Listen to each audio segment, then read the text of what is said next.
میں آج خاص طور پر والدین سے مخاطب ہو کر کے یہ بات کہنا چاہتا ہوں کہ یاد رکھنا، اگر ہم نے اپنے بچوں کی اچھی تربیت کی ہے تو اللہ کے رسول صلی اللہ علیہ وآلہ وسلم نے بشارت دی ہے کہ تم نیک اولاد اگر زمین کے اوپر چھوڑ کر کے جاؤ گے تو وہ اولاد جب تک کہ نیک عمل کرتی رہے گی، نیک کام کرتی رہے گی، اچھے کام کرتی رہے گی، اس اولاد کی نیکیوں کا صلہ اللہ تمہیں عطا فرماتا رہے گا۔ اگر آپ قرآن پڑھے، احادیث پڑھے تو آپ کو پتا چلے گا، اللہ اکبر، اولاد نیک ہے تو اولاد نیک ہونے کی وجہ سے ماں باپ کی مغفرت بھی ہو رہی ہے، ماں باپ کی بخشش بھی ہو رہی ہے، ماں باپ کی قبر عذاب کے گڑھوں میں سے، جہنم کے گڑھوں میں سے جنت کی کیاری بھی بنتی بھی نظر آ رہی ہے۔ میں ان واقعات کو دہرانا نہیں چاہتا، لیکن آپ نے سنا ہوگا علماء سے،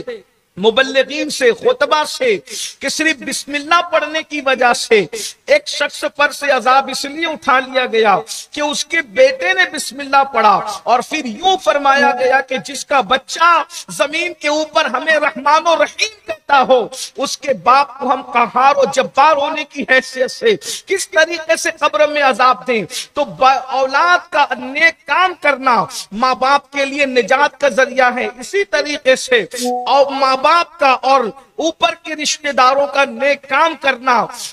اولاد کے لیے سکون، اطمینان اور قرار کا ذریعہ ہے۔ یعنی ماں باپ اچھا کام کرے تو اولاد کی دنیا سنورتی ہے، اور اگر اولاد اچھا کام کرے تو ماں باپ کی آخرت سنورتی ہے۔ کانا ابوہما صالح، اللہ اکبر، یہ ہمیں بتا رہا ہے، کانا ابوہما صالح، یہ ہمیں بتا رہا ہے کہ اوپر کا 10ویں یا 17ویں پشت کا دادا اگر اچھا عمل کرتا ہے تو اس کے پوتوں کے ساتھ نیچے 10ویں اور 17ویں نمبر کے پوتوں کے ساتھ انبیاء کرام کو اچھا سلوک کرنے کا حکم دیا جاتا ہے، اور اگر کوئی بچہ بسم اللہ پڑھتا ہے تو اس کے باپ کی قبر سے عذاب اٹھا لیا جاتا ہے۔ اب اگر اس کا معکوس آپ دیکھیں، تصویر کا دوسرا رخ آپ دیکھیں، تو پھر یہ بھی سمجھ میں آتا ہے اگر اوپر کی نسلوں میں اچھا کام نہ کیا جائے تو پھر ہماری اولاد پریشان رہتی ہے، مشکل میں رہتی ہے، تکلیف میں رہتی ہے۔ لمحوں کے گناہوں نے صدیوں کی سزا پائی ہے۔ جو بات کہی جاتی ہے کہ آپ بھول گئے، اللہ اکبر، حدیث پاک ہے، الزواجر کی روایت ہے، اللہ رب العزت ارشاد فرماتا ہے کہ میرے بندو میری نام کی جھوٹی قسم نہ کھاؤ، میرے نام کو جھوٹی قسموں کا نشانہ نہ بناؤ، جو میرے نام کی جھوٹی قسم کھائے گا میں اس پر بھی لعنت کروں گا اور اس کی 7 پشتوں تک لعنت فرماؤں گا۔ ایک شخص جھوٹی قسم کھا رہا ہے، اس کی 7 پشتوں تک تو نحوست باقی ہے۔ ابھی میرا عنوان یہ نہیں، لیکن ایک بات بتانا چاہتا ہوں کہ باپ دادا گناہ کرتے ہیں، اس کی نحوست نسلوں تک باقی رہتی ہے۔ کم سے کم لوگ یہ تو سوچیں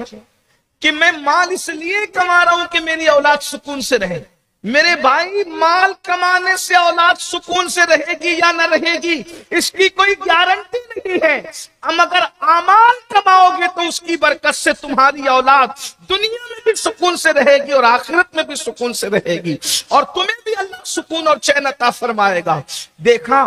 ایک جھوٹی قسم کھانے کی نحوست سے 7 پشتیں داؤ پر لگ گئی۔ اسی طریقے سے ایک روایت میں آتا ہے، اللہ پاک ارشاد فرماتا ہے، سابقہ سماوی کتب کے اندر یہ روایت موجود ہے، اللہ فرماتا ہے جو نماز نہیں پڑھتا اس پہ بھی لعنت کرتا ہوں، اس کا پڑوسی بے نمازی پن سے راضی ہے تو اس پہ بھی لعنت کرتا ہوں، اور اگر مجھے اپنی رحمت کا خیال نہ ہوتا تو میں اس کی نسلوں پر لعنت کرتا۔ غور فرمائیے۔ اسی طریقے سے زنا اور بدکاری کرنے والوں کے لیے بھی فرمایا کہ جو لوگ زنا اور بدکاری کرتے ہیں اللہ تبارک و تعالیٰ اس کی نحوست ان کی نسلوں میں باقی رکھتا ہے۔ آپ غور کیجئے، اس کا مطلب یہ نہیں ہے کہ آپ جو کرے آپ کے ساتھ ختم۔ قرآن اور حدیث بتا رہے ہیں کہ اگر آپ نے اچھا عمل کیا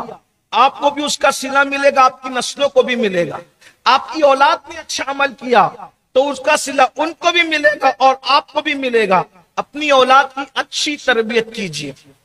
ہم تربیت کے معاملے میں کمزور پڑ رہے ہیں۔ اور تربیت نہ ہونے کا نتیجہ ہے کہ پورا معاشرہ بگڑ رہا ہے.